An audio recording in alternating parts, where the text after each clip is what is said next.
자, 이번 시간에는 원뿔에 대한 공부를 한번 해보도록 할게요. 원뿔. 자, 원뿔도 마찬가지로 회전체입니다. 자, 원뿔은 회전체가 되는데요. 자, 여러분들은 어떤 도형을 회전하게 되면 원뿔이 되는지 그걸 이해할 필요가 있어요. 어떤 도형을 회전하면 될까? 자, 노트에다 한번 그려보세요. 원뿔은 회전축이 하나 있고요. 기본적으로 저기 회전축이라 가정해보자.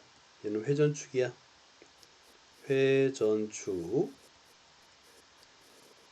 때 원뿔이 되기 위해서는 직각삼각형을 회전해야 돼요. 직각삼각형. 이게 직각이어야 됩니다. 반드시. 이 직각삼각형의 한 변, 빗변 말고 한 변을 회전할 때 우리는 원뿔이 된다는 걸 알 수 있어요. 자, 이것도 한번 그려볼까요?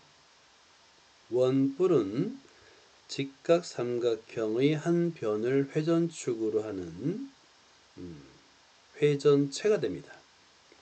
자, 옆면을 만드는 이 선을 우리는 모선이라 부른다고 그랬죠? 자, 얘가 모선이에요. 모선. 모선. 모선이란 말도 적어 놓으세요. 여기서만 써요. 모선이란 말은 회전체의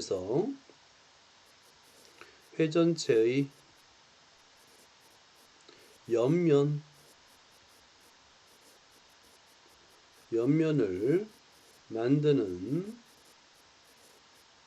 선, 이거를 모선이라 불러요. 자, 이 직각삼각형을 열심히 회전하면 밑면은 원이 되고요. 자, 밑면의 원이 여기 반지름이 되는 거예요. 반지름. 이 원이 되고 뿔이 됩니다. 뿔. 자, 회전체.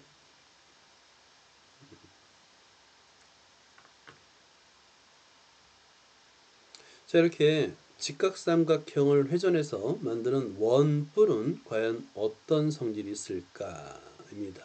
원뿔. 어떤 직각삼각형을 회전냐에 따라서 원뿔의 모양은 다양하죠. 그죠? 자, 예를 들어서 이것도 직각삼각형을 만들어 볼게요. 자, 꼭지점에서 밑면에 수선을 내리고 여기 직각삼각형이 그려지죠. 그죠? 여기도 마찬가지입니다. 직각삼각형이 그려지죠. 자, 여기서 회전하기 전의 도형들을 다 찾을 수 있고요. 그 다음 회전축도 찾는 게 굉장히 쉬워요. 원뿔의 꼭지점에서 밑면에 수선을 그리면 얘가 바로 회전축이 됩니다. 회전축이 돼요. 이렇게. 이런 도형들이에요. 자, 그리고 나서 원뿔은 좀 독특하지요? 질문해 볼래? 그 직각삼각형의 회전축이랑 겹치는 그 선을 모서리는 그 선은 어 높이랑 같은 거네요. 그렇지. 여기서 예를 들어 가지고 반지름이 되고 여기 회전축의 한 변, 그죠? 한 변. 이 변은 높이가 돼요. 그죠? 뿔의 높이가 됩니다. 오케이. 자, 그리고 이제 원뿔의 구성 요소를 볼게요. 원뿔의 구성 요소는 뭐가 있냐면, 여러분, 뿔에서는 밑면의 반대편에 있는 아주 뾰족한 꼭지점이 있어요. 그죠?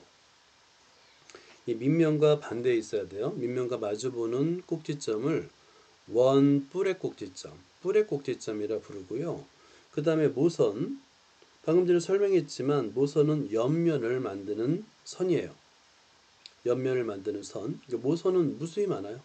무수히 많이 그을 수 있습니다. 모선. 그리고 높이. 꼭지점. 원뿔의 꼭지점으로부터 밑면까지의 거리. 높이. 그리고 옆면인데 옆면은 곡면이 돼요. 옆면은 곡면이 됩니다.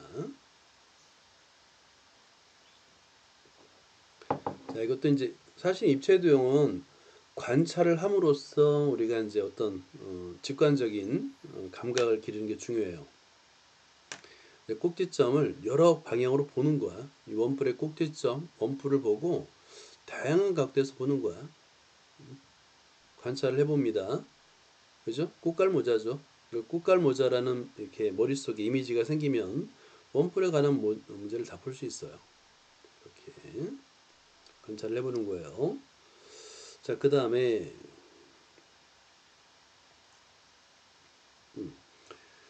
자, 입체도형의 이름을 다시 한번 확인해 보자. 가의 이름은 각 삼각뿔 삼각뿔. 그리고 면의 개수는 몇 개예요? 4개요. 4개. 그래서 삼인체. 그렇지. 삼연체 삼각뿔. 나의 이름은 원뿔 원기둥. 원기둥. 다의 이름은 원뿔 원뿔. 그렇지. 원뿔. 그 다음에 라의 이름은 삼면체. 이제 우리가 정육면체라고 부르죠, 보통. 그죠? 근데 정육면체라고 해도 되고, 육면체, 그리고 얘도 기둥이에요. 사각 기둥. 마의 이름은 원뿔. 원뿔. 그렇지. 이렇게 대상의 이름을 부를 수 있어야 돼요. 대상의 이름을 부르면 그 다음부터는 문제는 다 풀려요. 오케이. 자, 뿔과 기둥의 차이점은 밑면의 개수. 밑면이 기둥은 2개, 그 다음에 뿔은 1개. 이런 차이점이 있습니다. 원뿔의 밑면을 찾아 색칠해 보세요. 너무 쉽죠? 그죠? 밑면을 찾는 거 굉장히 쉬워요. 자, 그 다음에 3번을 볼까요? 원뿔을 보고 표를 완성해 보세요. 입니다. 자, 높이는 얼마일까요? 15cm 잘못 15cm죠. 꼭지점에서 원뿔의 꼭지점에서 밑면까지 거리니까 15가 되겠고, 모선의 길이는 17cm. 그렇지. 17cm. 그 다음에 밑면의 지름. 16cm. 그렇지. 반지름이 8이니까 곱하기 1을 하면 16 제곱센티미터예요. 여러분, 그리고 아까 여기서는 이제 교육과정에서는 빠졌는데 이 원뿔의 이 전개도도 그릴 줄 알아야 돼요. 자, 여러분 노트에도 한번 그려보세요. 원뿔의 전개도 라고 해서 나중에 이제 이 전개도가 부채꼴이 되거든요. 그래서 얘도 중요하게 다뤄요. 자, 모선을 따라 칼로 다 자르는 거야. 이렇게 칼로 잘라. 그리고 밑면도 잘라. 밑면도 이렇게 잘라. 그래서 펼치게 되면 얘가 어떤 모양이 되냐면 이런 모양이 생깁니다. 이걸 이제 부채꼴이라 불러요. 자, 그런데 중요한 건 이게 이렇게 직선으로 그리면 안 돼. 이거 안 됩니다. 이거 이렇게 직선으로 되지 않고 곡선으로 돼요. 이렇게 원의 일부예요. 원의 일부. 부채꼴. 그리고 요 그림을 만약 왼쪽 그림을 펼쳤다고 한다면 요 모선의 길이 17cm 여기가 되겠죠? 이렇게. 그리고 지금 밑면을 그릴 때 밑면은 원이 됩니다. 원. 반지름이 8cm.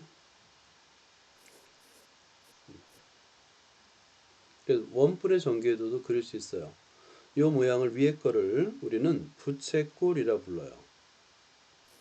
우리 여름에 왜 펼치는 부채 있잖아요. 그 부채랑 닮았다 그래서 얘 이름을 부채꼴이라 이름 붙이고, 이 부채꼴의 호의 길이와 뭐 넓이 등 자세한 내용은 중학교 1학년 수학에서 배워요.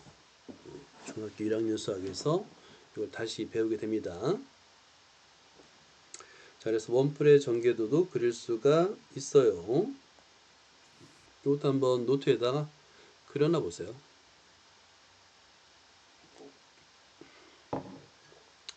자, 그 다음에 계속합니다.